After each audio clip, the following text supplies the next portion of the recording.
Right now on the phone line, D.C. Councilmember Tommy Wells. He's, of course, a Democrat, represents Ward 6. He's also running for mayor. We wanted to have him on because, you know, the mayor vetoed the, they have different names for it, the living wage bill. We call it the Walmart bill around here, and said that it was a jobs killer. And then we had Phil Mendelson on, who's the chairman of the council. And Phil Mendelson said, well, we need one more vote to override the mayor's veto. They said they were going to target David Catania and Tommy Wells. So my question to you, Councilmember Wells, is, are you going to change your vote? Good morning. Good morning. Absolutely not. I think that the bill is not good for Washington, D.C. as a city to have a serious relationship and a predictable relationship when we do development with different corporations, retailers, for the city to say, you know what, we're going to start picking out winners and losers through legislation. It's not a good way to do business. But what we do need, and I think it highlights this, we do need to raise the minimum wage for the city. I think that, you know, the president has talked about raising the minimum wage.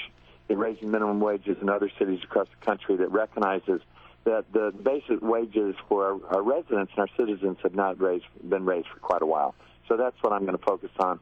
Really is helping all the citizens, not just targeting one corporation. So what do you think the minimum wage should be? It's now, what, $8.25 an hour?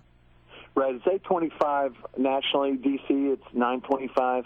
Or in D.C., it's $8.25. I would add $1 this year, $1 next year, and then index it so we don't have to visit it again. Index it to the Consumer Price Index, the urban measure.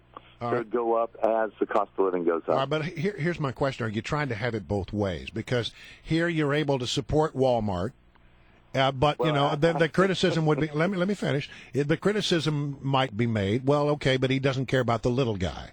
So you say, I am for Walmart, but I am also for the little guy, and I want to see us raise the minimum wage across the board.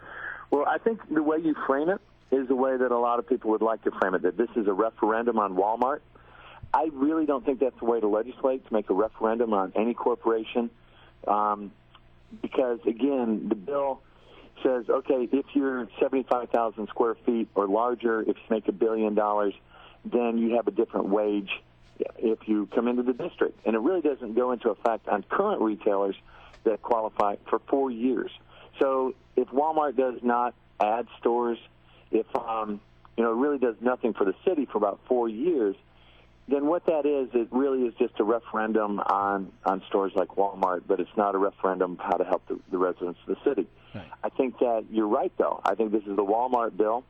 Do I want to participate in just picking out different corporations that we're going to legislate? I don't think it's a responsible way to legislate. I mean, why not McDonald's? Why not Burger King?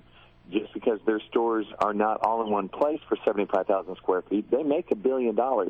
It really starts getting into picking winners and losers, and that is not a predictable way for the government to interact with the corporations, the business in the city. But it has focused on what should wages be.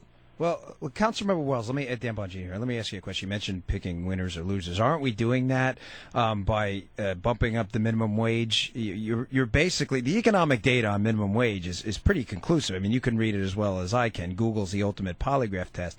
And my question to you is, it's conclusive as you up the minimum wage that usually unemployment goes up as well. So why not just pursue growth-oriented policies, some tax cuts, some targeted tax cuts, broad-based regulatory reform, like they do out in North Dakota, where they're drilling for oil in the Bakken, and the minimum wage, the market minimum wage, about $15 an hour. Why not just pursue that instead? Well, I do believe that we have to protect our workers at some level. I mean, if you with your logic, why not get rid of the minimum wage altogether? Well, that's not what I'm saying. What I'm saying is the minimum wage, the market minimum wage in North Dakota is between $15 to $17 an hour. So how is that protecting the workers? Your larger point is if you boost the economy, then right. it will raise all boats. Right. If you were to pursue tax and regulatory reform and really attract business in here, you wouldn't need to set a floor wage. The market would do that for you, and ironically, it would be higher than the minimum wage you have now. Well, I know that they raised the minimum wage, I believe, in San Francisco, and they did not cut jobs in San Francisco. There's a rationale for a minimum wage, and, the number one business or number one employer that does not pay the minimum wage really are the contractors to the federal government, not Walmart, not Kmart, not those other stores. It's the federal government, and their contractors do not pay, much more than minimum wage. They don't pay a living Right. wage. And so, I think that, to pick out one corporation who hasn't even opened a store yet in D.C., when we see the federal government with their subcontractors all across the city not paying a living wage, I think that it kind of diverts what we need to be doing. All right, let me get a couple of things nailed down. You're not changing your vote. Is there another vote out there to be had? I can't speak for the other council members. It's like herding cats. Well, what's your sense of it? You can count votes. You're a pretty shrewd operator. I don't see anybody changing their vote. I think people are pretty locked in, and I think this is not a living wage bill. This is a large retailer act bill. It came up about 5 years ago. I think that it's not like it just came up, but it's the first time that it got passed. But you got a lot of pressure, didn't you? Oh, absolutely. Absolutely. And have they been back at you in the interim, trying to get you to change your vote? Oh, there's posters plastered all over on, public space and around my home, and people have, absolutely, yep. All right. But I do want to say that the advocates for what they're trying to do with this bill, I want to give them credit. They want to have a just society. They want to have things better for everyone. I don't want to take anything away from them, but I do want to focus on being smart as a legislator, that we raise the minimum wage and help all our residents. But I don't want to take anything away from the advocates. Sure, they put pressure on me, but I don't want to in any way question their ideals. All right, got one other quick question. That is Marion Barry apparently facing a censure. Are you in support of that? Yes, absolutely. Why?